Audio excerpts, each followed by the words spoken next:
Howdy. Good afternoon. I'm Tim Carter. I'm Tim Carter, the pretzel eater, and this is Ask the Builder. It's Friday afternoon, and I am glad you're here.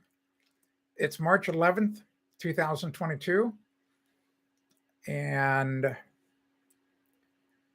we're going to get a little. A lot of people are going to get a little snow on them this weekend. You know the old saying, right? In like a lion, out like a lamb. The month of March. So we'll see what happens here in New Hampshire. It's going to be tomorrow and Sunday are going to be like a January day. Oh well, big deal. The next week we're going to have really nice moderating weather. I thought today that we would talk about something that's kind of interesting. It came up just kind of randomly. I don't know if Will's here or not yet. Will's one of the original people who found out about my live stream, and he was kind enough to become a moderator. And the other day, he was getting started on Discord, which I've promoted over there in the chat. And hi, Rocco. And he just made a comment. He was a little frustrated. It was at the end of the day, but he was bemoaning the fact of how slow of a typist he was. And I think he said something to the effect that he wishes he would have taken typing in high school or just learned how to type. In other words, I have a feeling he's one of the people that pecks away with one or two fingers and has to look at the keyboard.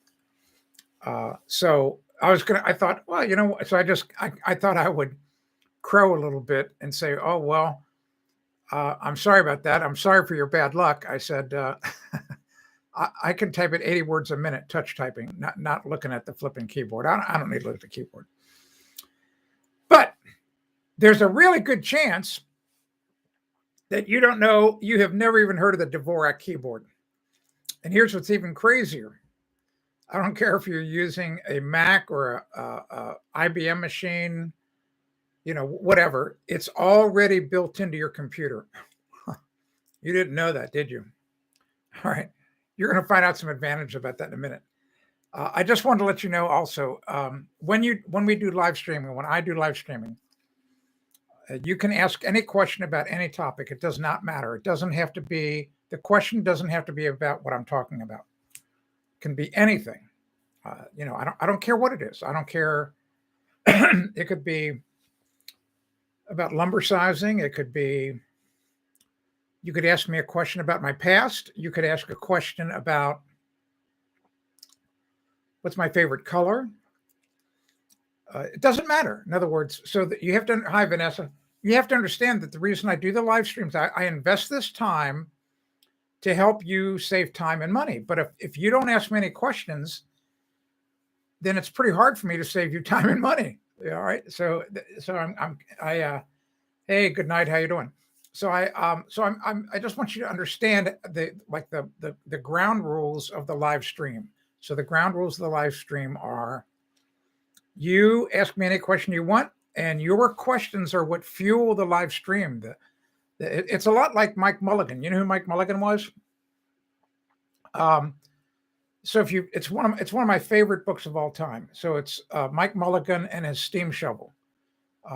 If you've not read the book, it's one of the best love stories out there. I'm telling you right now, it's a love story. And so the more people that watched Mike Mulligan and Marianne dig, Marianne was the name of the steam shovel, the faster she dug. So anyway, so there we go. See what exactly.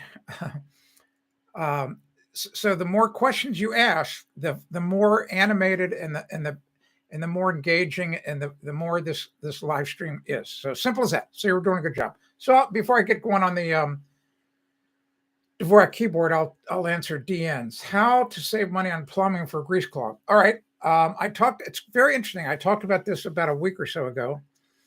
I know you can't go back. And what happens is I answer a lot of these questions and they're not necessarily in the title of the live stream. I mean, that's the trouble, in other words, because I don't know. I title the live stream before we go. So anyway, Grease. Here's the number one thing you have to do. First of all, do whatever is possible to minimize the amount of grease that gets into your plumbing system. And the way you do that is when you cook your pots and pans that have grease in them, you want to take some partially used paper towels, and you want to use these partially used paper towels, or just go to the grocery and buy the cheapest paper towels you can. I really don't care, the crappiest ones. And you want to use the paper towels to get as much of the grease out of the pans as possible. Throw the paper towels away. You even want to do this with the dishes. In other words, if you ate dinner with a plate or a bowl and there's just a lot of grease in it still, wipe that out with these crappy paper towels. Throw the paper towels away. So that solves 90% of the problem. If you do have grease in your pipes, you just simply have to, every month or so, and it only costs pennies to do this. Now, I mean, it used to be 2 or 3 pennies. Now it's maybe going to be 4 or 6 pennies. I would heat it every now and then, maybe every 2 months. I heat up about 10, 15 gallons of water. I mean, that's a lot of water. And I get as much of the hot water as hot at the same time. I have as many pots going on the stove. And then once it gets close to boiling, it doesn't have to be boiling, I dump it as fast as possible into the sink to as much as water. In other words, I want to get as if the whole sink was filled with hot water and pull the stopper, but you can't do that. You'd burn your hand. So I pour it in there, and the whole purpose of that exercise is to try to get as much water flowing through the drain pipes so that it fills the pipe completely. And you know how quickly hot water, really hot water, will dissolve grease. And the whole point is to dissolve any grease that's on the sides of the pipe and carry it to the city sewer system, where unfortunately it becomes their problem, or to your septic tank, where eventually you'll get it pumped. So that's how you save money, and that's how you prevent grease clogs. All right, let me get caught up here. Yes, exactly right. Hi, hello, Lorraine. How you doing? Yeah, Vanessa, you're doing a great job. I don't want people to feel like they, I can talk forever about anything, but I'm trying to make the live stream interesting is what I'm trying to do, so that you don't go away. All right. That's what I'm always worried about. Oh, so I just wrote a column about garbage disposals. Let me get that for you. Instead of me talking about it, there's a really good column, at least I think it is. Tells you exactly how to deal with garbage disposals. Just a second. Boy, I didn't realize it was back that far. It should be on this next page. Come on. Here we go, right here. This is actually this column. You would think I wrote this column for you. So good night, or Lorena or somebody, you know what to do. Could you please take this link and put it in Discord? I'd appreciate it. I shouldn't have to say that. I know I don't have to say it. So there you go. So DN, just go ahead and read that column and all the answers, everything you want to know about how to clean a disposal, how to use it. Most people have no clue how to use garbage disposals. No clue whatsoever. Laughing my ass off. I knew you would say that. I knew you would. Yes, Vanessa's exactly right. I have a picture in that column. I have a picture of what I have in my sink, in my kitchen sink, so that nothing big gets down into the pipes. They're beautiful. They're cheap. Stainless steel. They never rust. All right, let's talk real quickly about Dvorak, and then I'll get caught up on the stream. I'll get caught up on the chat if you have any other questions. This is a true story, and it's actually kind of funny. This is really funny. It's almost serendipity or serendipitous. This morning, I went down to the lower level of my house. I have a walkout house because my house is built on a hill, and I'm on the hunt. I swear to God, this weekend I am going to find this box. Here's the trouble. We moved here into this house 12 years ago, and there are still boxes that are not unpacked because this house is smaller than the house I came from. I am on the hunt for this box that has some really old photos, like 50-year-old photos that I took that I need for this, for volume 2 of this book that I'm trying to do it. So volume 2 of this book that I'm writing for my daughter. This is a private book. I'm sorry, but you're not going to be able to get it. It's all the stories of me growing up, and it's a cool deal. It's a really cool project. I'm downstairs in the basement in this closet, and I knew there were boxes of photos there.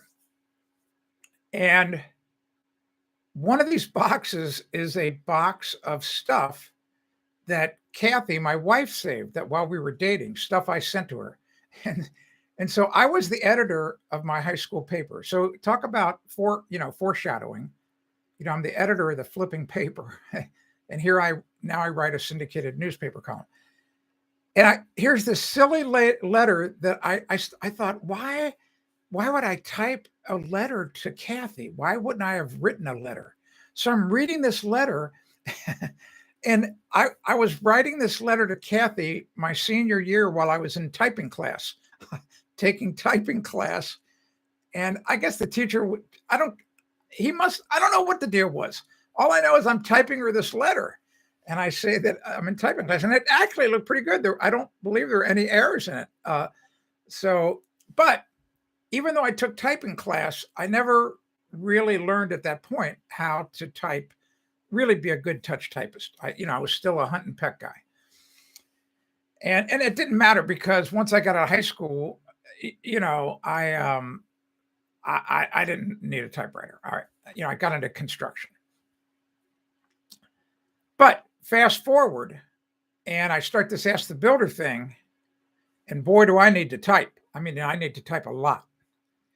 And all of it, and just so you know, I'll show it to you. This is the keyboard that you use. All right, so I'm sorry about that brown stain there. It's called the QWERTY keyboard. QWERTY, QWERTY, QWERTY. All right, everybody uses the QWERTY keyboard.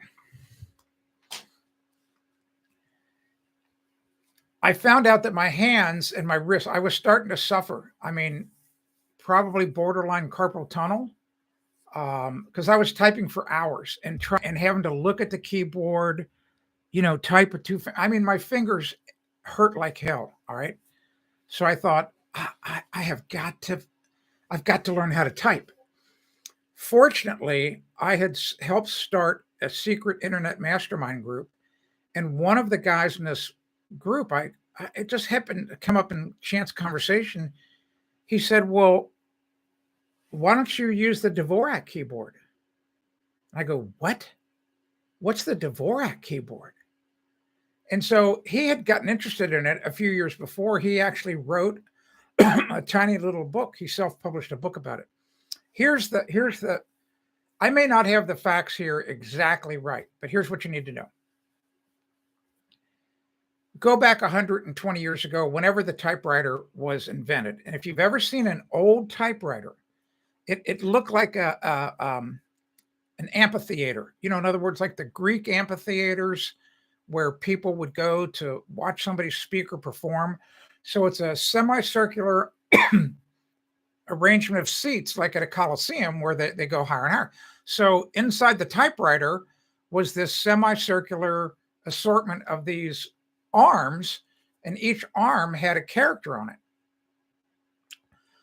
The original developers of the typewriters, they didn't think it out very well.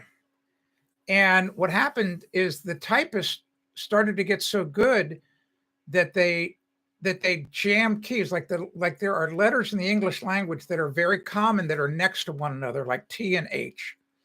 You can think of a lot of words in our language where two specific letters, are really close. Well, what happened is the businesses bought the typewriters. Then they found that the typewriters were jamming up all the time because two letters were on the same side of the semicircle, and you can't have two letters that close or they jam up. So they returned them. And so the typewriter people went, oh no, this is bad for business.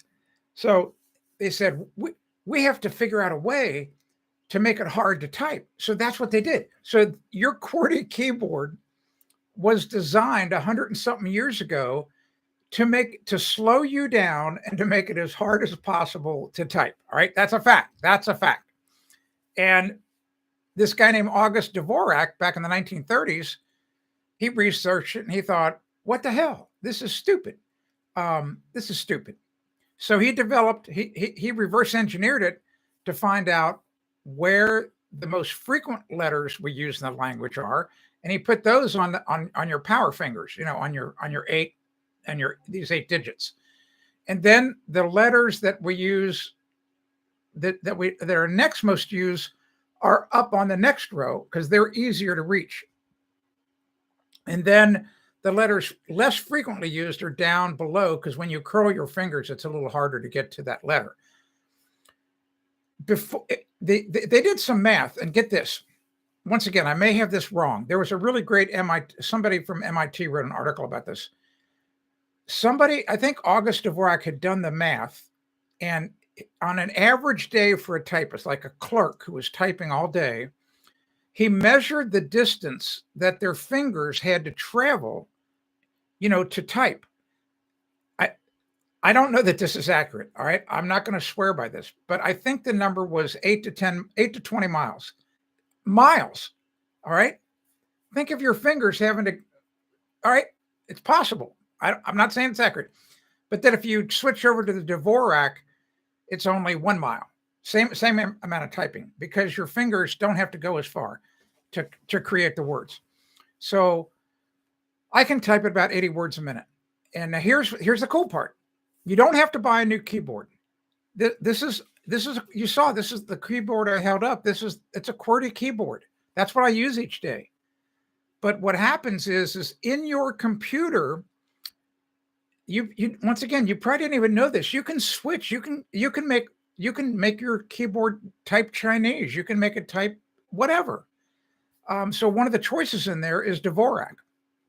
So then all you have to do is you have to start practicing to have your brain map where the keys are. And there are computer programs that allow you to do that. Really simple. So I taught myself, I was able to map in my brain where the letters were on a Dvorak keyboard using a QWERTY one in 1 day. But to get up to speed took weeks. All right. You have to be patient, but you can do it. And here's the good news. All of the pain in my fingers and arms went away instantly. So if you're suffering typing, or if you want to go faster, or if you want to become a touch typist, it's so cool. And there are really great learning aids for this Dvorak stuff. So it allows me to type for hours and hours and hours with no fatigue whatsoever, none. And like I said, I'm a touch typist. I can look away from the keyboard. I don't have to look down at the keyboard and just type away with very, very few errors. All right. That's it for Dvorak. So if you have any questions about it, happy to answer. Let's see here. So Vanessa says no garbage. Yeah, garbage disposals. They're horrible. They're horrible. Will, thanks for the Dvorak tip. Now the question will be if you have enough interest to really want to try it. I'll tell you, I really think it's worth it. And what it comes down to, you're a casual user, so it wouldn't be too painful for you to switch over. And here's another great benefit of using Dvorak. Because I would venture to say that 99.999% of the population has no clue about this. So if you switch over your computer or your laptop to it and you lose your laptop and somebody finds it and they open it up and they start typing it, they think it's broken because they won't be able, unless they know about Dvorak and they know about how to switch keyboards, they won't figure it out. They won't be able to hack into your computer. So it's kind of it's like making your computer into an encryption device. So, all right. Um, Let me get caught up on the comments. Can I safely store freshly purchased fabric in my storage unit? Yes, yes. You don't need to put them off the floor. You just want to keep them dry. That's all you have to do. Just keep them dry. DN, in a hot weather climate like Texas, what's your thought on manufactured mounted home? I love everything about manufactured homes. I love everything about it. Modular homes are incredible.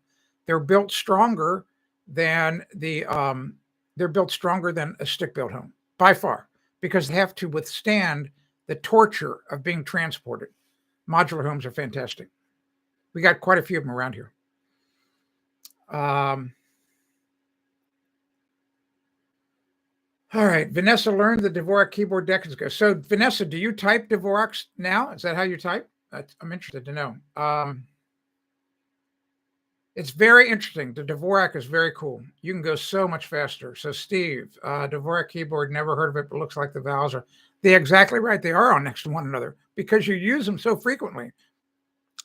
Some Dvorak keyboard people, some people who are really good, can type, I think, in excess of 150 words a minute. And, it's crazy. You can go so flipping fast. All right. Let's see. Perfect. Another security. Exactly. It is. And here's the best thing. So if you're worried about your laptop getting stolen, at the very least, even if you don't know how to type Dvorak, learn how to switch the keyboard so that when you get ready to walk away from your laptop, switch the keyboard. And then just leave your laptop or whatever. Or like if you're in an office environment and you're worried about people coming over and screwing around with your computer, do the same thing. They'll be so frustrated, man. It's crazy. I use an ear. Yeah, the split. Yeah, I've seen those. Yeah, even that messes people up. Yeah, I've never used one of the split keyboards, but my nerve damage prevents me. I see. I got it. Okay, Sean. My mother tried to teach me shorthand as a kid. Talk about a secret code. Oh my gosh, that sure is. Vanessa, right forearm and elbow is mostly titanium. Wow. Okay, so Dvorak, it's very cool. I can't say enough good things about it. I'm glad that I found out about it, and I can tell you that it's allowed me to really create a lot of content, pain-free, and some. Here was I tell you what was really interesting was I also when I have an Android phone, and I use the Google messaging thing, and there's a way that there's a thing called messages that you can have on your computer, and then you can lock your computer to your phone or connect them together via Wi-Fi. So when I text people, I'm just doing it on my keyboard here in my office, or on my laptop. And I've had a couple of people, because I type so fast, my text goes back, and I don't do all that crap using all the acronyms. I type like a book, like it's supposed to be, in my opinion, like it's supposed to be typed. And people they'll come back and go, how can you text so fast?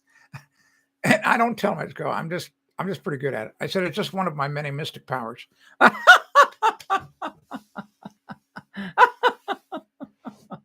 Oh my gosh. So you can, I don't know that it's a chick magnet. All right. I don't think, and it doesn't matter. Not with silver top here. It doesn't matter. Vanessa said, if my patio porch oh, that's a great question. Vanessa says, if my patio porch that is enclosed has termites when I remodel, how should I, okay, look. Termites. Did you ever see the movie Beetlejuice? What a great movie. All right, what is it, 20, 30 years old? And so the movie goes on for about 15, 20 minutes or so before you ever see, what's his name? How come I can't think of the actor's name? Michael whatever. Michael Mike Keaton, I think his name is Beetlejuice. So, so in that graveyard scene where what's his name, Alec Baldwin, and that other actress who was in Thelma and Louise, they dig up Beetlejuice, and he's talking to him, and he goes, what did he say? Venus, ever been to Venus? He said, oh, sandworms. Oh, everybody hates sandworms, you know. So that's how I feel about termites. Like termites. Oh, everybody hates termites. Here's the deal with termites. Yeah, Michael Keaton. There are two types of houses in the world, especially in the United States. Those houses that have not had termites, and those houses that those houses that have had termites, and those houses that will get termites. All right. So the termites, these insects are so, I mean, have you ever seen one? They're about the worker termites are about half the size of a grain of rice, dried rice, not puffed up rice. And so imagine how small their flipping brain is. What's the size of their brain? What's the size of a termite's brain? Could it be as big as the period on a typewritten page even? I mean, half that size? I mean, think about this. Think about this. I mean, and this is true for a lot of insects, all right? And these guys are so flipping smart that the queen termite says, listen, I guess she gives a speech, you know, down in the flipping termite colony, and says, we are not going to rely on one food source, because you know what? We could get poisoned and the whole flipping colony die. So she sends out the worker termites, man, and says, everybody flipping scatter. Go scatter. Go. Everybody goes different way, whatever, and bring back what you find. I'm serious. So these guys are out constantly foraging for new food sources. So they're going to find your flipping house, man. They're going to find it. All right. So what do you do? If you could keep wood dry, they are repelled by borate chemicals. So if you could soak your wood in borate, but that's hard to do after the fact. In the old days, when I was still building, but then the FDA, I'm not the FDA, I don't know who, the EPA outlawed chloridane. So chloridane, oh man, it was a fantastic chemical to stop termites. But I guess it was a little too powerful, maybe as toxic as DDT. I don't know, but one of the biggest mistakes I made, you know, in life, you make a lot of mistakes. I knew that they were going to ban it. I knew it. And I could buy it. You could buy it a gallon at a time in those brown jugs. And here's the cool thing. It didn't go bad. It had like no shelf life. As long as you kept it out of the sunlight, which is why it was in those dark brown bottles, you're fine. If I would have bought 100 gallons of that stuff on the black market right now, I could probably sell it for $100,000. It's that good. People would kill to have chloridane. All right. Anyway, so the thing is, you have to use the other products that are not as effective, and you have to put it in the soil and hope for the best. So that's a long answer to your question about termites. All right. It's showtime. Yeah. And what he did at the end, I really don't like to curse on the live stream. You know, that 10-second clip at the end when he kicks the tree over. If you've not watched that clip, go watch it. Pretty good. I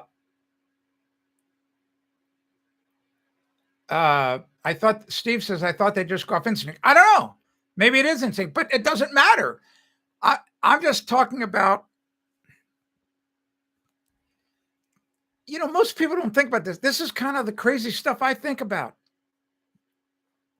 I don't want to say it keeps me awake at night, but I'm serious. When you start to understand how smart some of these other organisms are, that are around us. And here we're the apex predator. Well, we're one of the apex predators. We're not the apex predator out in the Rocky Mountains. And we're not the apex predator on the Great Barrier Reef and along the Atlantic Ocean and other places. No, we're not. But in many places, we are the apex predator. We're not the apex predator in the jungle. All right.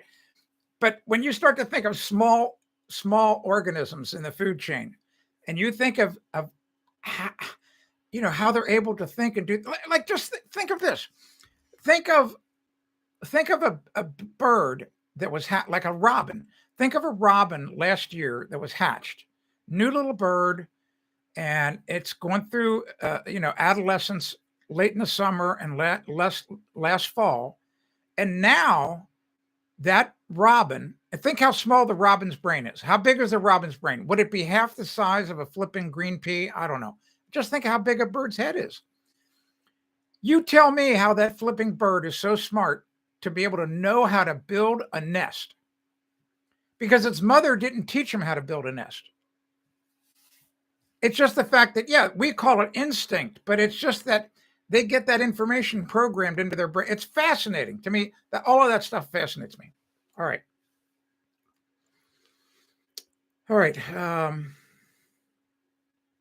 Let me get caught up here. Vanessa, we would be building the entire. Okay, if you're going to rebuild the entire porch and you're starting with new lumber, then if it was me, if I was worried about it, if you're rebuilding the whole porch, then I would use treated lumber, because treated lumber is supposed to repel insects. But I have photographs on my website of treated lumber I buried that was, it was okay to bury it, and the termites ate it. I have a big long column on my website about treated lumber and how I don't trust it. All right. So, and I have all kinds of photographs on my website about treated lumber that has rotted out. All right. So you have to stop the buggers in the flipping ground. You have to poison the flipping soil so that when they're tunneling through it, they die. That's the way to get them. All right. Lorene says, yeah, join the cord. Exactly. Thank you. Good night. My mom was a key puncher, and at 14, I went to work with her. We were paid on production. They used a QWERTY keyboard, of course. She could type over 100 keys. Yeah, I don't doubt it. She probably also got carpal tunnel. Rocco says, I feel like you could list out a number of chemicals or products you've used in your lifetime that are now banned and you're still here. True. It would be pretty short list. Most of them haven't been banned. I mean, the thing that I think is still amazing that I'm still alive is, I talked about this the other day. When I was a young contractor, I was dumber than a box of rocks. I mean, I think so. Well, about many things. I did not know that our skin could absorb stuff. I mean, that was the oddest thing in the world. Like, are you kidding me? No way. No way. Well, it does. So I found that out, in the last 10, 15 years. And I got so much flipping PVC primer and cement on my hands as a plumber. I mean, I would come home at night and you'd be peeling off the glue off your hand. No matter how you tried, how careful you were, you'd always get it on your hands. And that stuff's soaking in. And you look at the label of the can, you can't even pronounce the chemicals that are in it. Once I thought about it, I thought, I'm going to be dead of cancer. I'll have cancer everywhere. But so far, so good. All right. So, Vanessa, we only think we are apex predators, right? Yeah. Go say hello to a grizzly bear or a great white shark. So anyway, Rocco, chlordane, that's been outlawed. Well, they have outlawed, at least for residential use. You can still buy CCA lumber, copper, chromium, arsenic, but it's somehow you have to get around the paperwork of it being used for commercial. But they got rid of, so CCA was pretty good treated lumber, pretty good, but pretty tough to find.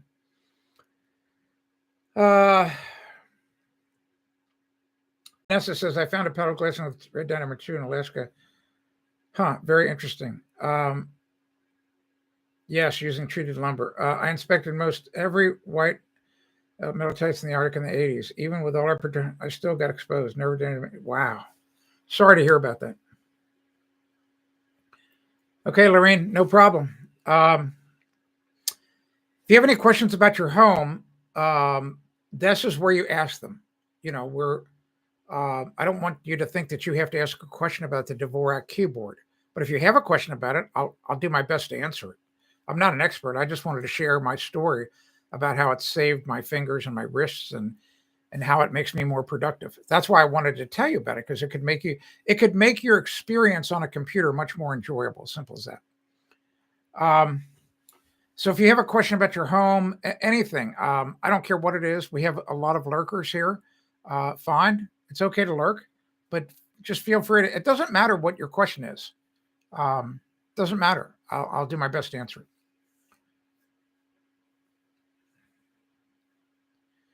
Yeah, why? That's a great rhetorical question. Why does a military base need red dye number two? Goodnight wants to know what's the best type of home generator to install. Well, uh, I'm going to answer that: a standby generator, not a portable one. But a standby generator is very expensive. All right, so and the problem with the portable generators, those are the ones you can drag around. Maybe if you get a smaller or medium sized one, you can lift it, or come on wheels.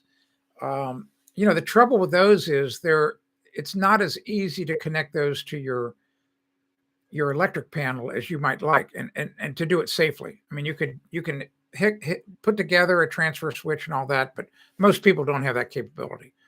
So you end up running all these flipping extension cords, and every winter. I mean, it doesn't always make the news, but if you drill down into local newspapers and local newspaper websites, people die every year from carbon monoxide poisoning. From that they're in a winter storm, they start their generator, they're dumber than a box of rocks, and they leave it in their garage, and then they die of carbon monoxide. All right, so um, I just would go, if you're going to get a portable one, and they work fine. You just have to understand you're out there constantly filling with gas, blah blah blah, all the other problems. I've had really great luck with Honda engines. Briggs and Stratton, here American made, they make fantastic small engines. Um, it's like anything else, their direct drive with the generator part. And the problem is most people don't maintain small engines. They don't do it right. They just don't change the oil. They don't change the air filter. It's really important to keep up with changing. I mean, the more often you change the air filter, the less often you have to change the oil. A lot of people don't know that. So it's all about keeping the air going into the engine as clean as possible. All right, let's see here.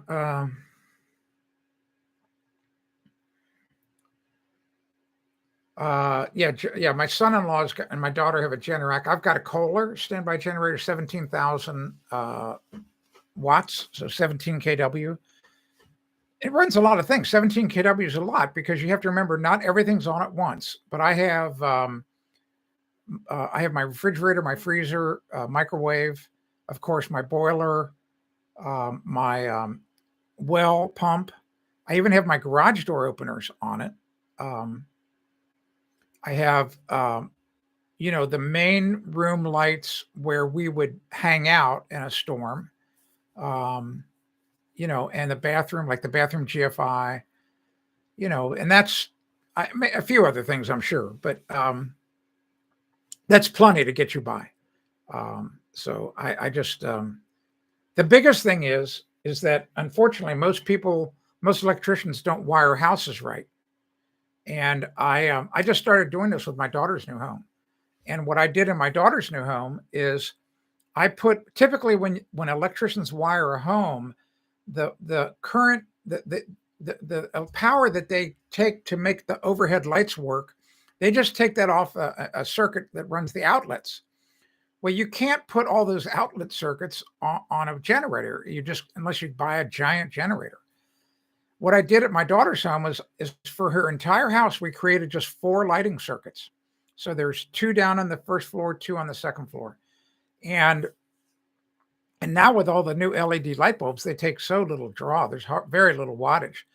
But in a power outage, instead of them walking around the house with flashlights, all their lights work. And I warned my daughter, I said, just so you know, if you have a power outage on the street here, because what typically happens if you've never done this before, you typically look out the window to look at your neighbors to see what's going on. And your neighbors are going to see all of your lights on. And they're going to wonder, like, how come they've got power and we don't? What the hell's going on here?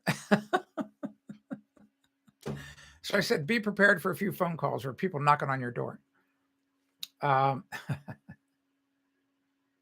Exactly. They're so dangerous, these generators.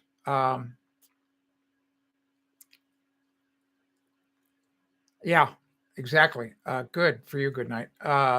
My generator, unfortunately, runs on propane, because I'm out in a rural area. So when the weather gets really bad in the wintertime, I really am, I don't like to see my propane. I have a 1,000-gallon tank. I don't like to see it get below 400 gallons. I don't know how many I mean, it's in the manual somewhere. If that generator is running continuously, it could easily burn. I don't know. I'm just thinking a half a gallon an hour, maybe. I don't know. But operational security, never let them know. Exactly right. All right. Let's see. Make it a card. These are no joke. Yes, exactly. There are multi-fuel generators, natural gas, or primitive. Exactly.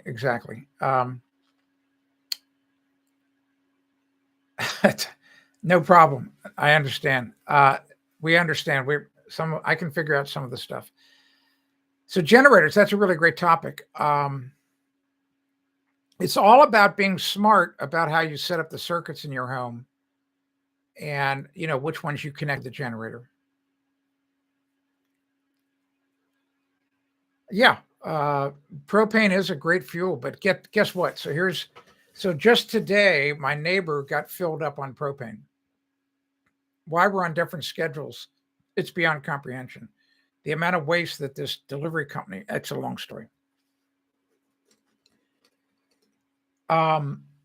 If you go back in time for quite a few years, up until about a year and a half ago, I would pay, I never got a guaranteed rate. I just went for the market rate. I was paying like $2.30, maybe $2.41 a gallon. Then I heard about these local co-ops. There's a good chance there's a co-op where you live. All right. These buying groups, they're well hidden, but they are there. And so, a bunch of people band together and they buy 200,000 gallons guaranteed, and you get a much lower price. I found out about this buying group here in New Hampshire last year. After 12 years, I didn't even know they existed. And to make a long story short, I joined the group, but then I find out that you have to, the propane company I was buying from, they own my tank. And if I want to switch companies, in other words, but they're not supplying the buying group. So if you had to switch to another propane company and then you had to pay them $300 a year extra to rent the tank from the original company. So it's a scam. All right. So anyway, I don't know that it's a scam. It is what it is.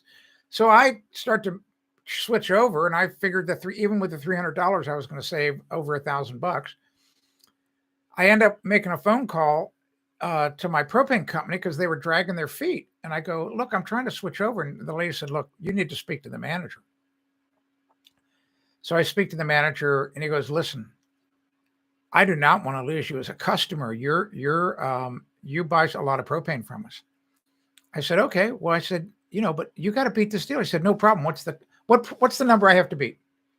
And so I told him. He says, no problem. I'll send you a contract today. And so they guaranteed to sell me 2,500 gallons this year at $1.99. But with me saving the $300, when you do all the math, I'm basically was only paying $1.84. I told my neighbor all about this. I said, John, you got to do this, man. Got to do this. Okay. He didn't do it. So about a month and a half ago, I'm outside helping him with the snow because he broke his ankle. And I had seen that the propane company came, and I said, hey, I said, did you make the switch over? No, I didn't do it. Like, what? I said, do you mind me asking, what did you pay? He said, yeah, I just paid $3.74 a gallon. So this was back 2 months ago, before all this craziness broke out. And he got filled up today, $4.41, I think he said. So the price of propane over the past 2 years has doubled. Remember what I've been saying about inflation? So I am not at all looking forward to renegotiating my contract. I mean, this year I saved maybe $2,000. All right, well, I don't know what I'm going to have to pay next year.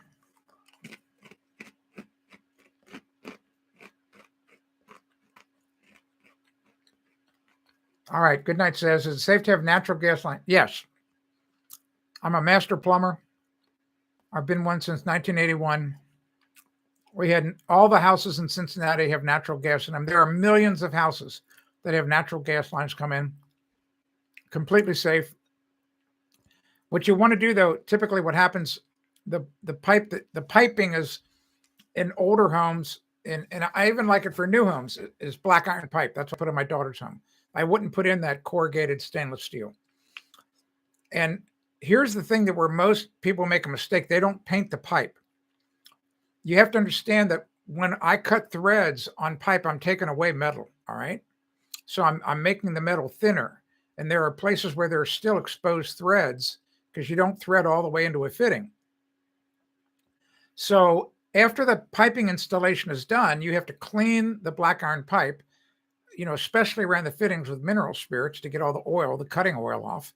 Clean it with soap and water, dry it, whatever, get it all clean. And you need to paint the natural gas lines in your home and outside your home to keep, you cannot let those things rust. It's extremely safe. Completely safe. Got nothing to worry about.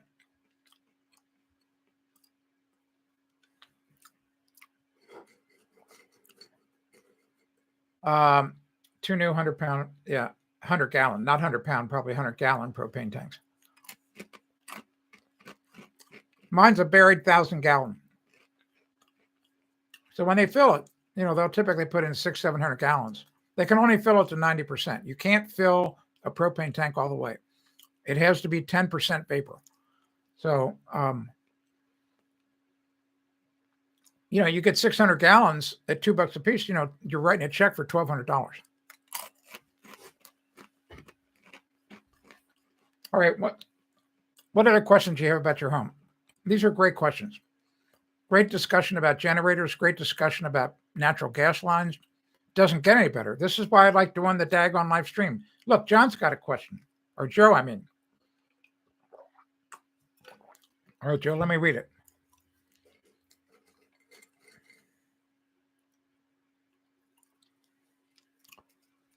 Yeah, I know. That's why. Yeah, everybody can read your comment. That's why a transfer switch with a separate panel, in other words, like in my situation, all of the circuits that are powered by my generator, they're in a separate panel. All right? They're in a separate panel. When the generator is not on, the power from the street feeds that panel. When the power goes off, the transfer switch recognizes the power went off. It shuts off that connection. And then the generator comes on and feeds electricity only to the panel. Because you don't want to be flipping electricity. This is why you have to put a transfer switch at your home when you use a generator, because if you don't, and you just hook it up to your panel, you're going to electrocute a flipping lineman a mile away. You don't want to be sending electricity down to your neighbor's house, all right? You have to have a transfer switch. You cannot be flipping electricity down the street or next door. Does that answer it, Joe? Does that help you out? Understand that?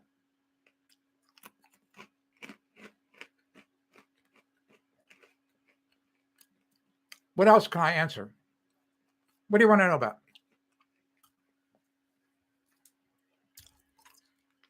Oh, you may already know this, but you're going to be really grumpy on flipping Sunday and Monday, just so you know. It's the grumpy time of the year alert.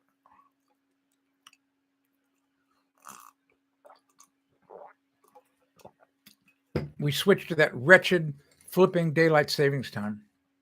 They should outlaw that. That's stupid. Look how many years we got by without it. Everything about it's stupid.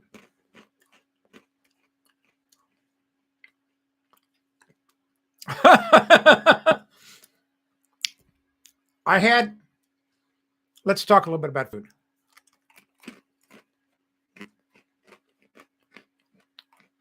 I'm really trying to lose another 15 pounds. All right. It is so flipping hard. I'm trying to do these fasts in the morning so that I don't eat for like 14, 15 hours. That's hard.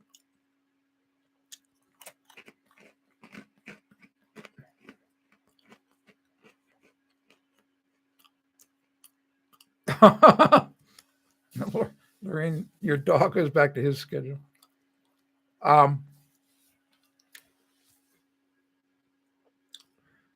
Chuck, look at you. Everybody's got their little snack watching Tim on the live stream. Good for you. I've only got 3 more pretzels left.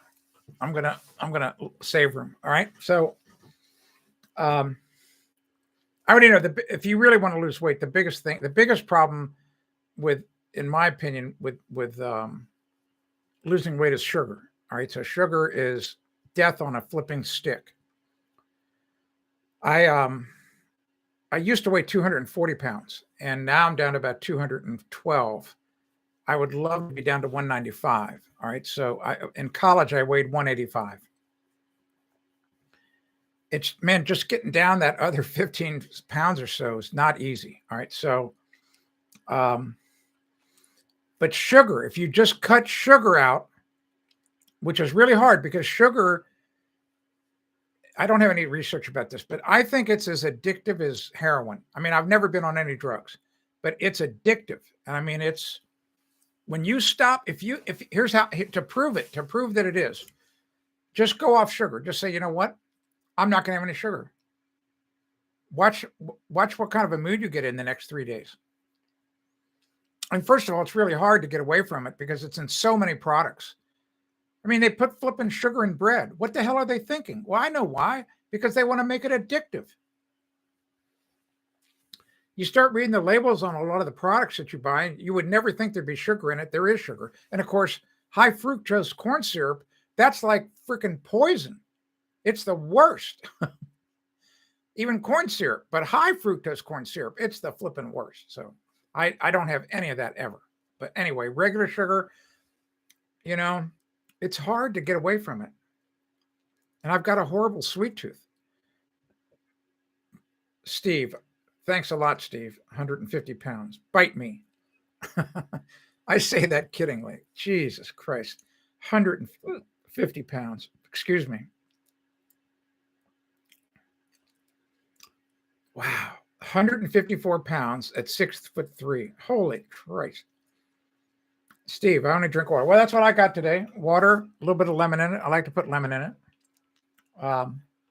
Yeah, I'm a big water drinker. Big water drinker. Yeah, maple syrup. They're starting to cook it right now here in New Hampshire. It's the first crop of the season for farmers. A lot of people don't realize that it's the first crop.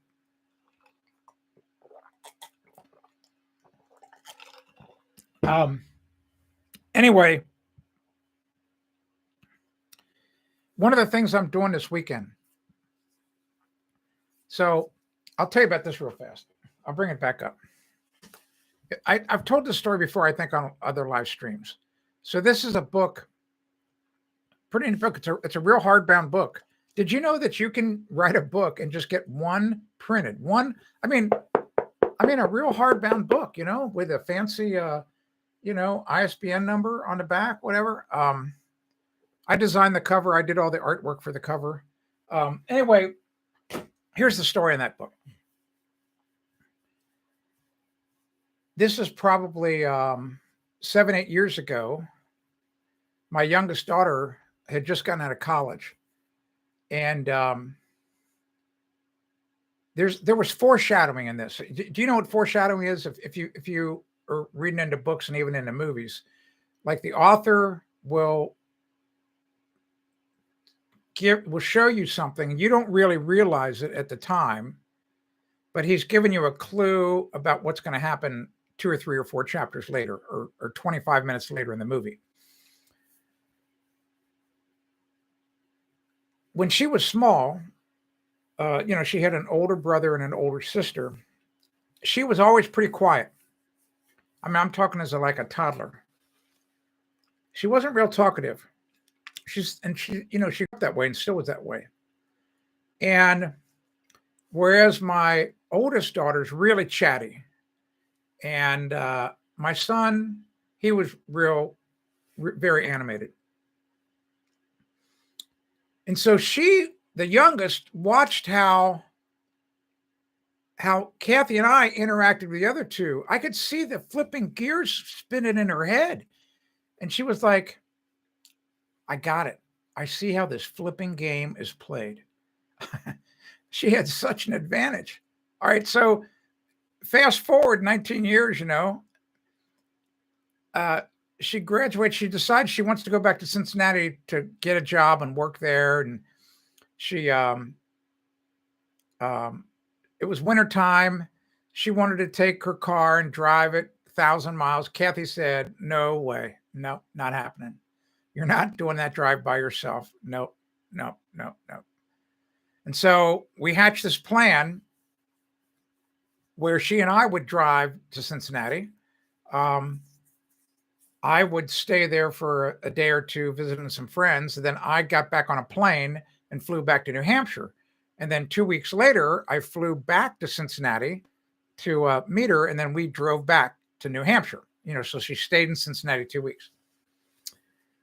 I get back. It was really kind of an interesting flight because I had never, most times when you fly, at least for me in my past, I'd always had suitcases and a carry-on packed with stuff. So you got to imagine, I'm getting off the airplane, walking out of the terminal, jumping in a car, and immediately starting to drive back to New Hampshire.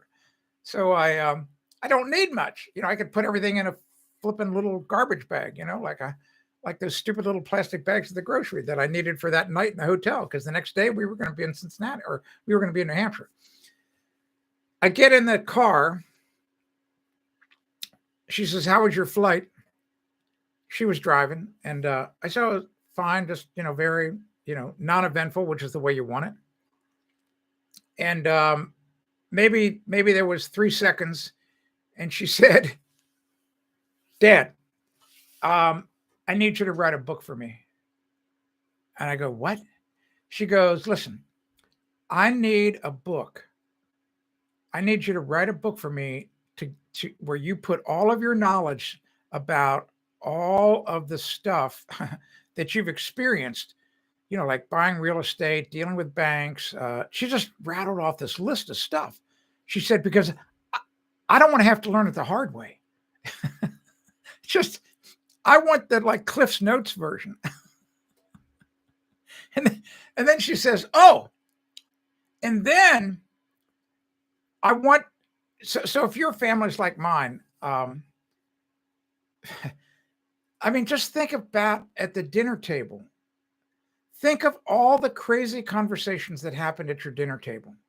Think of the stories that your mom and dad told you when you were small. Stories, like your dad may have bragged or who knows what. It doesn't matter. Lorraine, you got to write that down. That's another t-shirt that we need to sell. It doesn't matter.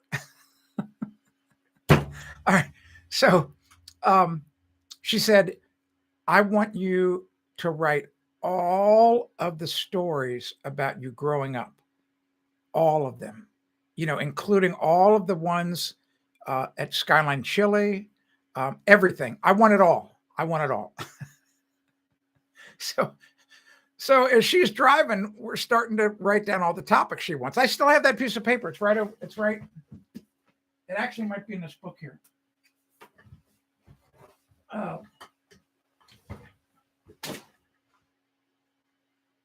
I have it here somewhere. I have it. I swear it's here. Um, I have that book. I have that piece of paper. Anyway, it's right over there somewhere. So we get home and I don't do anything. A year goes by, 2 years goes by. The piece of paper gets scattered somewhere. The ink starts to fade. You ever notice that? You don't want to write anything and put it near a window because the UV light just destroys the ink. I mean, that's why it fades everything. All right. So the reason that happens is because there's 5% of the ultraviolet light's got active photons in it. So photons are like flipping miniature cruise missiles.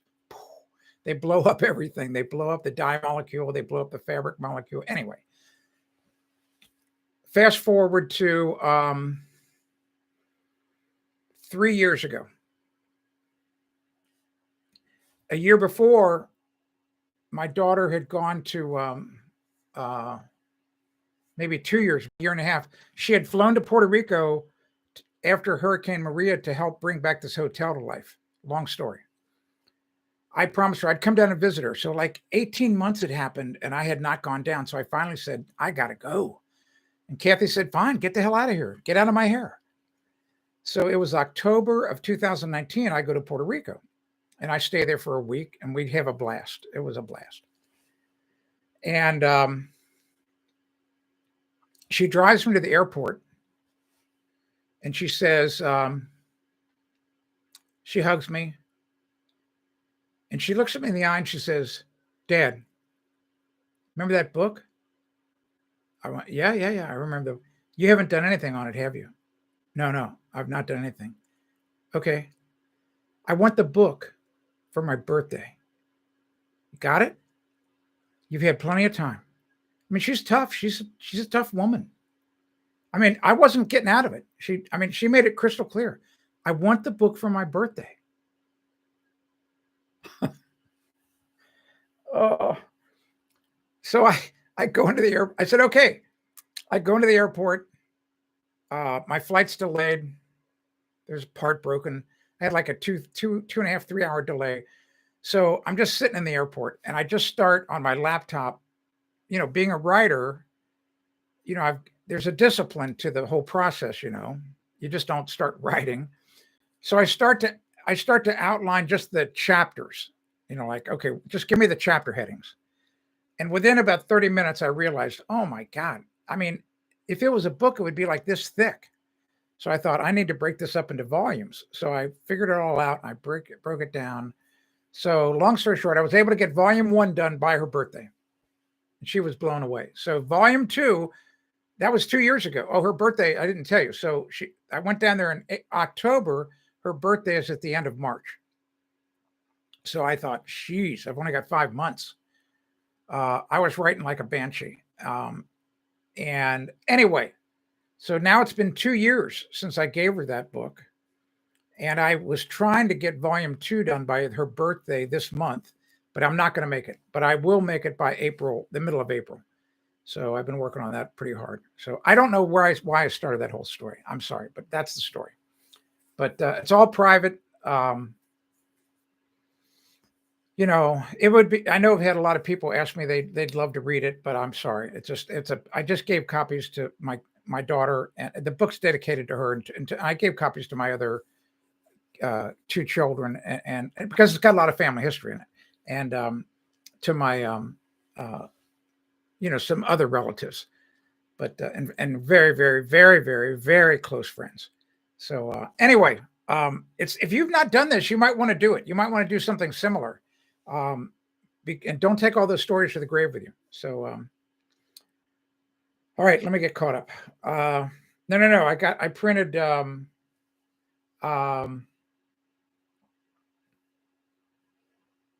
I think I printed 15 copies.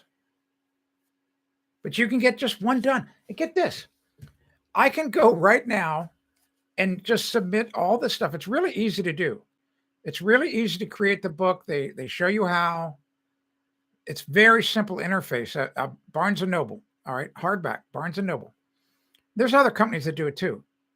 So at the time, and I chose to have this special paper that could have color ink on it, because every single page has got this little compass icon. I wanted to have this color compass on it that my son did for me. So I had to have every single page of color quality. And so that drove the price up by like 80%, but even still, it's only like $20 a copy. So you can get one copy. They'll do one book. They'll do one book for like $20. I'm serious. No setup charge. Can you imagine that technology? That they can make money of printing one of these hardback books for $20? It's crazy. All right, let me get caught up here. Help you out on your house. Joe, I removed bath ceiling. Any suggestions joining to existing sheetrock? I put green wood in ceiling, but left the painted walls.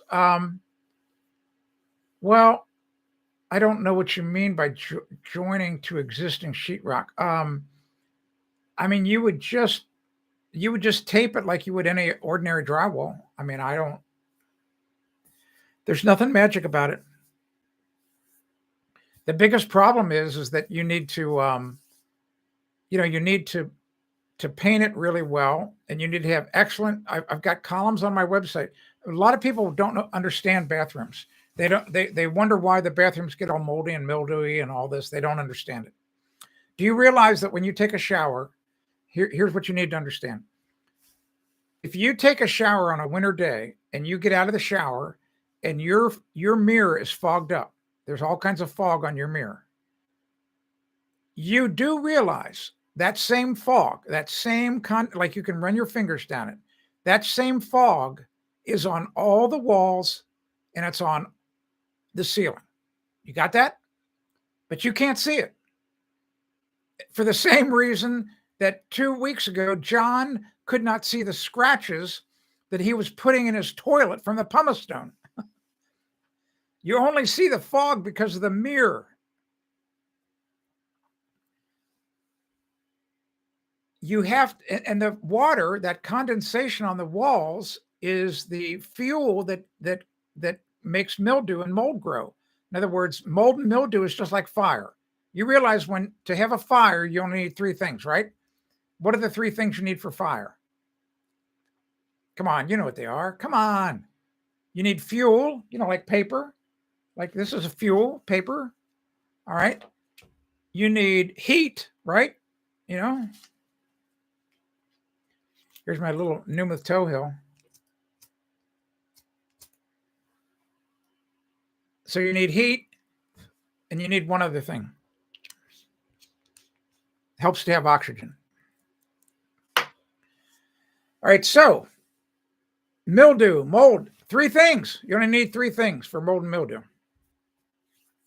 What are they? I don't see anybody commenting. Okay, I'll tell you. All right. It's just like class. Remember when the teacher would ask a question like nobody's like, shit, but there's always that one person, there's always that one girl, the smart one, have her flipping hand up. Hollis Blaze was Hollis Blaze in my class. I had a crush on her. All right, so mildew and mold. You need 3 things. That's all. 3 things. You need mold spores. You need food. And one other thing.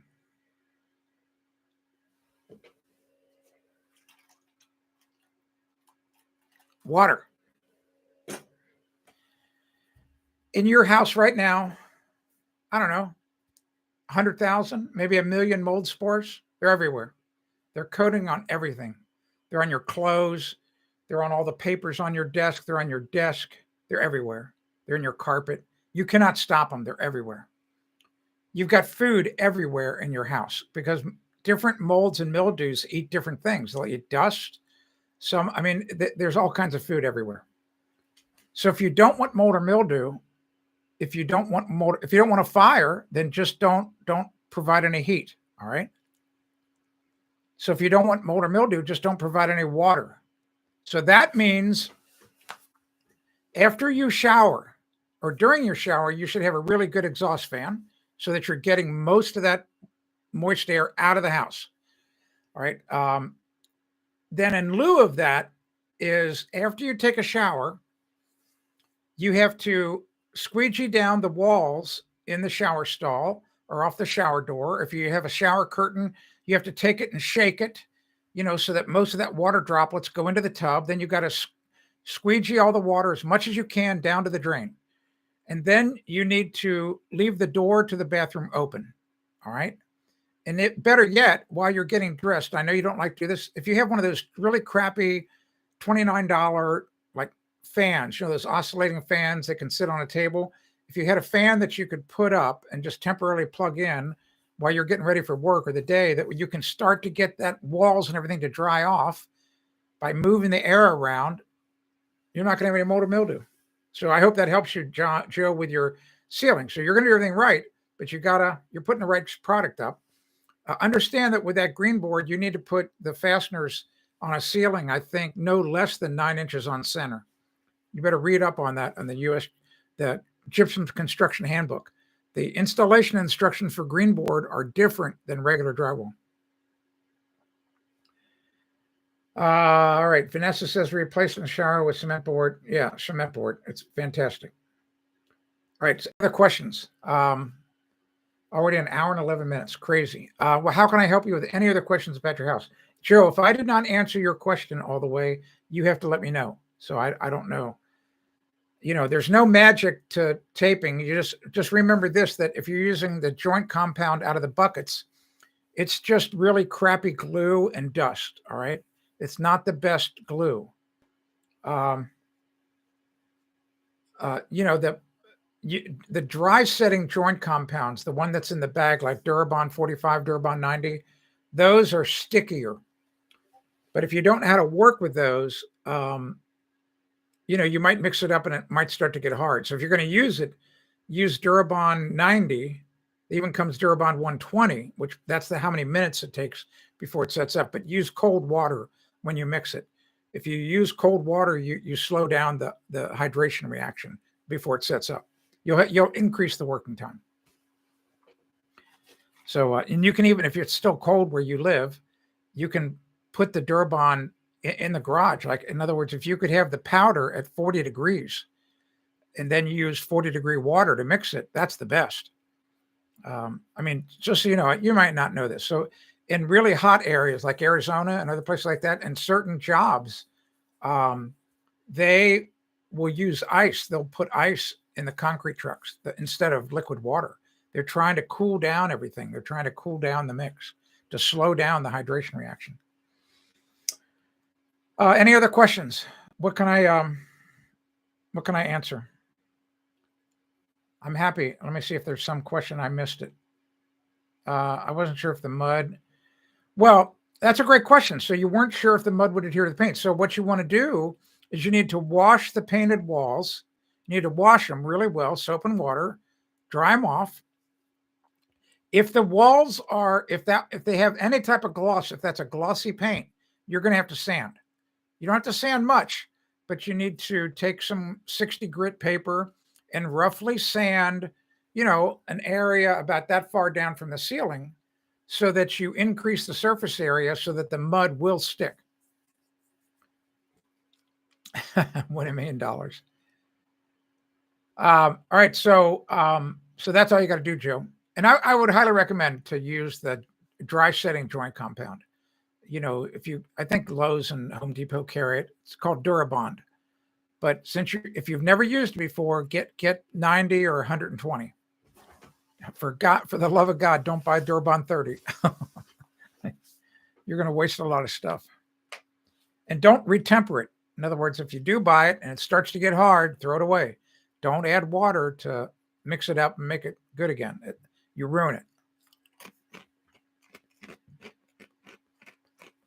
All right, here we go.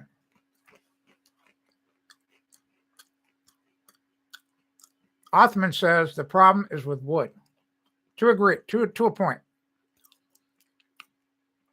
If the bathroom is built of bricks, concrete, or a shipping container, there's no problem. True. Very true. Well, you'll still get paint. You'll still get mildew on the paint. The other materials, you're not going to get rot. But you know what? Here's the trouble. Here in the United States, we're not doing that.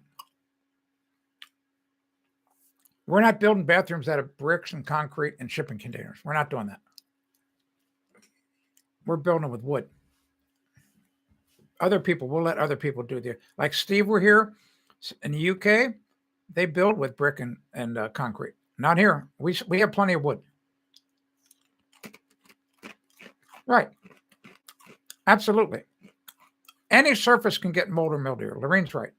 Germany.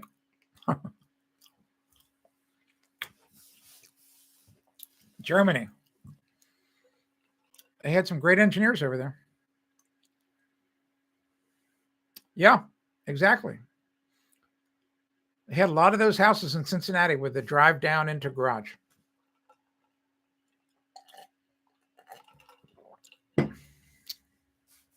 Yes. Yes, that's good. That's good. Exactly. Guten Tag. Guten Tag, right? Good day in German. That's about all I know. All right. What else can I answer? Joe, those are great questions, by the way. Joe, great question about how to connect new drywall to painted surfaces. Just make sure it's all, you got to have it clean. Because remember, all the joint compounds are, except for traditional plaster, that's a completely different deal.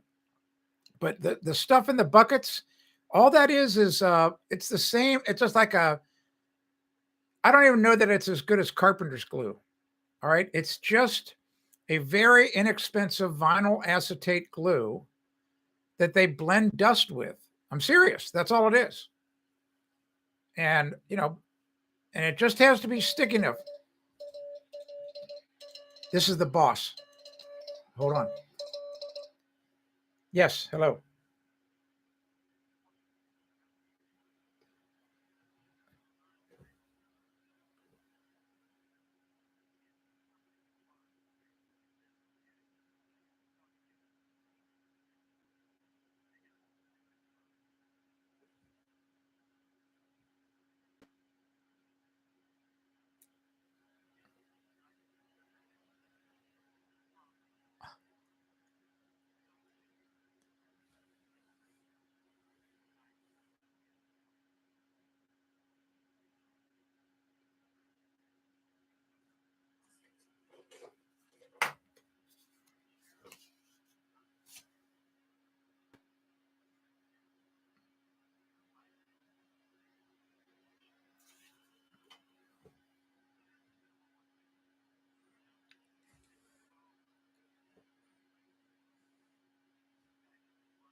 Okay.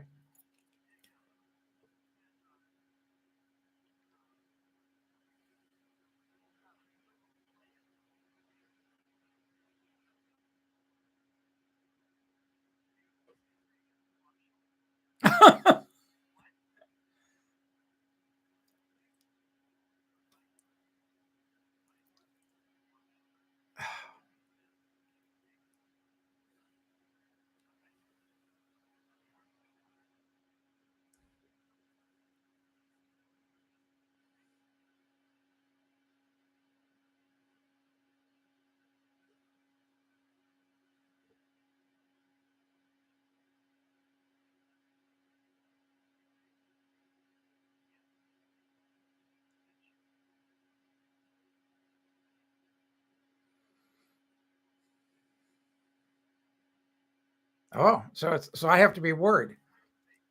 Okay.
Awesome. That's amazing. All right. Well, I'm on the live stream, so I need to go get back on the stream. Oh, that's all right. No, no, no. Sometimes it runs over. So I've just been holding my phone. Okay, I'll talk to you later. Okay, bye. Sorry about that. Looks like I might be getting another visit.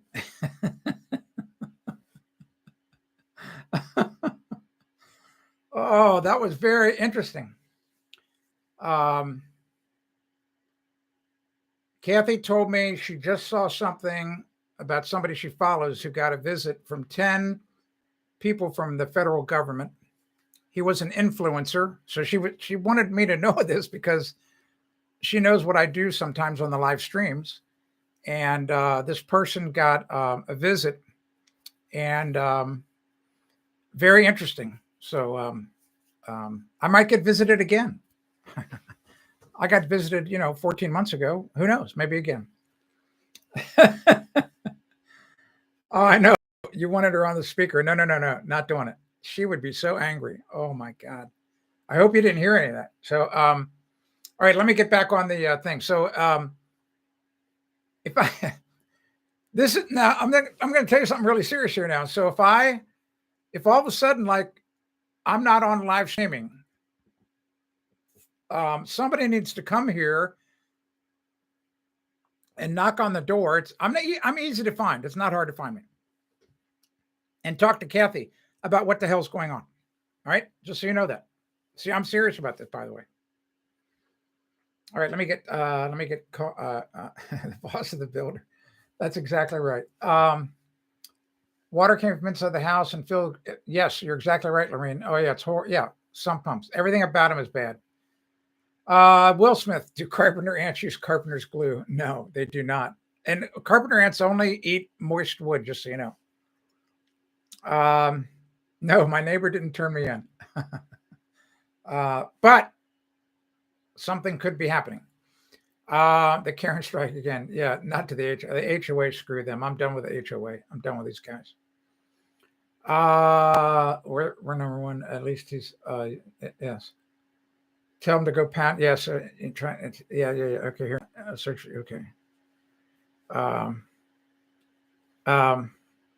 tell us where to send the fruit basket. The guards are going to eat all the fruit. You think they're going to give it to me? Are you kidding me? That was a very interesting story. What Kathy just told me. I cannot. All you need to know is that people in dark suits came to an influencer's house that's doing a fairly popular podcast, and he asked them a very interesting question. And after they had this conversation outside, the people in the dark suits wanted to have the conversation outside, away from any recording devices. Very interesting, huh? I don't know if this is true or not. Okay, let's assume it's true. And the person who lived in the house, who they came to visit, he said, "I've got a question." He said, "If you don't mind answering my question," because they had been asking him a bunch of them. He said, "Who's our president?" Once again, I don't know if this is true. The guys in the suits said, Donald J. Trump. Very interesting. If I am not here, I'm serious about this. You need to come and find out. You need to come to my house and knock on the door. Kathy will answer it. Just tell her who you are, and then she'll give you the lowdown. All right. There's things that are afoot, and there. I'm just going to say this one last time. I've said it once a week. I know I do. If you do not believe we're at war in this country right now, something is wrong with you. You need to wake up. We are at war. I'm not talking about at war with Russia. We are at war in our own country. All right? Mm, mm, mm, mm. Um, so I'm going to end with this. All right. We got off a little bit on food. So tonight, Kathy's not a big fish eater. I love fish. Having some fresh haddock tonight. I'm frying up some haddock. Going to have some onion rings and some pineapple. That's dinner tonight. All right. Kathy's going to have some tuna. Not a big fan of tuna. Not a big fan of tuna. So, any other questions before I get out of here? Very interesting, kind of an interesting live feed. I'm trying to be a little bit more relaxed on Fridays with some odd topics. Discord. Oh, I need to tell you something about Discord. So today, with the help of Good Night, it was mostly him, but he was reading my mind. Is what happened. It's really interesting. If you look in the left-hand column of Discord, we have set up a whole bunch of new discussion areas that are topic specific to help you with things around your home. And so you can go there and either get help from other members or from me when I pop in. You know, I can only spend so much time in there a day answering questions. But here's what you need to know. Remember this, because you're going to see me say this a lot in Discord. You're going to hear me say, I've got a column about that. I wrote about that 10 years ago, blah, blah, blah, blah, blah, blah, blah, blah. All right. So here's all I beg you to do. Before you put a question in Discord, in one of those special areas, please, I beg you, go to my website and take your time, use the search engine, read a bunch of my past columns about that topic, because you may find your answer buried deep in a column. Okay. Save me some time. All right. Because you're going to end up doing it anyway. Because I already know in my brain if I've written about it or not. And if you ask me a question on Discord, I'm going to say that answer's at my website. So go find it. Go get it. And if you come back and say, I tried, I can't find it, then I may type the link in for you. But I need you to do some of the heavy lifting. And I get this happen. I have this happen all the time. I get questions in through the website. 95% of the time of the questions I get, the answer is right on the website. I think people are too lazy to find it. I don't know. I don't know what it is. I don't know. Chinese food. I love Chinese food. You know what? Kathy and I are going to do that next week. Kathy, I don't know how she makes the sauce, the brown sauce. It is so tasty. Oh my gosh. I love Chinese food. So, we have the baby corn, water chestnuts, bean sprouts, water chestnuts. Did I already say that? Cashews, of course, rice. I know I'm forgetting something. But the water chestnuts, they're fantastic. All those little cans of stuff you can get at the store. Read the flipping column. Exactly. Read the flipping column. All right. Any other questions? Joe, did I answer all your questions if you're still here? About the drywall? Do you got any other questions about the drywall? If you're a lurker and you have any questions, now's the time to ask it. Otherwise, I'm out of here for the whole weekend. Oh, okay. I can do that. I'll do that. It's so delicious. Oh my gosh. Oh my gosh. And her chili. Oh my gosh, the chili. Kathy is a really good cook. She takes after her mom. Kathy is a fantastic cook. Oh my God. I hit the flipping lottery with my wife. I'm telling you. Oh my God. Wow. Great cook, great woman. She grows orchids professionally. I gave her a surprise little orchid today. She thanked me, but it's the last thing she needs. She's really hard to buy for. But I went to the store I had to go to the store to get this other store to get something. They had some brand new orchids on a table. Well, they weren't too expensive. And I thought she would like it. So, by the way, that's the trick, so if you're younger and you haven't been married that many years, I'm going to give you a little trick here, buddy. So the trick, I'm serious about this, is just not on a super regular basis. I mean, not every week, but surprise little gifts. or little surprise notes. Like you can get these notes. Like, look at this.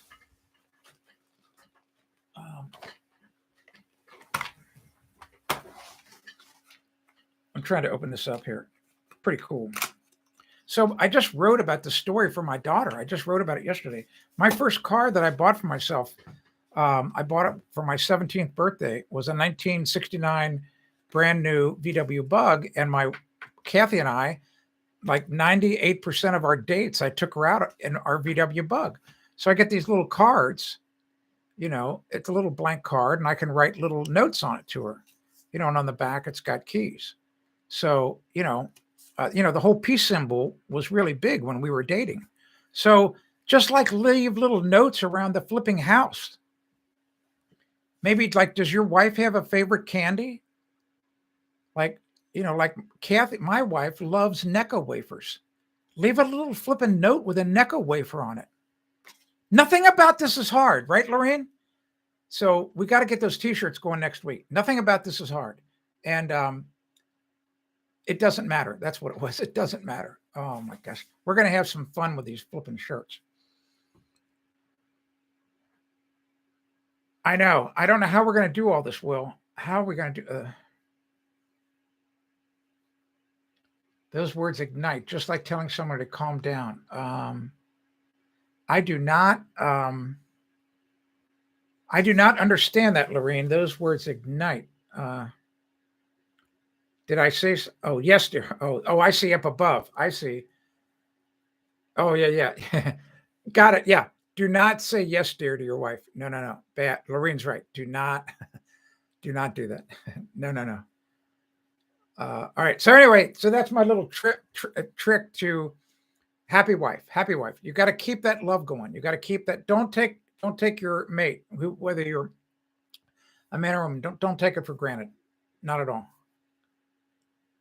All right. Okay. All right. So I am going to get out of here. I had a great time. Thanks for being here today.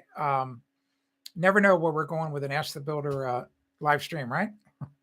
Get into the Discord. Have some fun there this week. Here's what you need to understand about the Discord. So the Discord, if you have not already figured this out, I know Lorraine has and a few others, it allows you to interact with others just like you're kind of doing on the stream here, but in a much more powerful way. So you can continue the conversation there. You can talk behind my back. Well, you really can't, but I'm just saying it's a really neat. It's just like us having our own coffee house, or our own like wing of the high school, because we have all these separate rooms that we can talk in. So it's very cool. Yes, Spring. Spring is one of the ones that YouTube is tied to. I've got two choices, so I have to pick which one I want to go with. So I want to do that next week. Start to get some of that stuff rolling. I don't think it's going to be a big moneymaker. I don't consider myself a big talent. I'll know the day if I think I ever make it big, it means every time I go out to the grocery store, someone says, "Hey, Tim, how you doing?" That's never happened. Well, it's happened 3 times in 28 years. So I'm not a big, I don't consider myself a big star. Okay. I'm out of here. Thanks very much. Get on Discord over the weekend. Have some fun. I'll try to be there a little bit, but I'm on a hunt for some photos this weekend. And we got a little bit of snow we got to deal with tomorrow. Some badass storm coming, evidently. We'll see. Yes, Discord, where the cool kids meet. All right. Thanks very much for being here today. Really had a good time. Thanks. Thanks for putting up with me. Thanks for, I'm a little scattered sometimes. I know that. All right. But guess what? You're not paying for it. I've had people complain about stuff on the website and in my newsletter, and that's my comeback always. I go, I don't remember getting your subscription check. Okay, enough of that. I'm out of here. Gonna get ready to go down and start cooking here soon. I'm Tim Carter. This has been Ask the Builder. Thanks very much. Thanks so much for doing this. Good night. Thanks for getting us going on Discord. We're gonna have a lot of fun there. I can see it right now. Yeah, Lorraine, you have a good weekend too. Hope everything goes all right.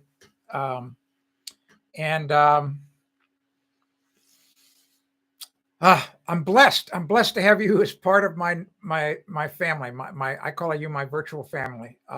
And it's just wonderful. We're going to have a great time. We're going to have a really good time. Will, thank you so much for being here. Good night, Lorene, Rocco, if you're still here. So many are here. There's a bunch of people here that I don't know because they didn't check in. But thank you for being here. And I'm just kind of scrolling back. Joe, if you're still here, thanks a lot. Great. Vanessa, thanks so much. Steve, Charles, we had a lot of people here today. A lot of people. A lot of great comments and questions. All right, I'll be here on Monday if everything goes well, unless I get a visit. All right, possible. I'm serious about that. Some people live close enough that they could come here, and it's easy to find me. It's so simple. My address is all over the flipping internet. You won the million. You got a great wife. Good for you. All right, I'm going to be out of here. Thanks so much, Will. Good night, Lorene, for moderating, keeping all the bad guys away. Appreciate it. We really do. I'm Tim Carter. This has been Ask the Builder. I've got on my favorite flannel shirt with my favorite colors, red, blue, and green. Ask the Builder. I hope to be here on Monday, and I hope to have a really great weekend. Thanks so much for being here. Bye.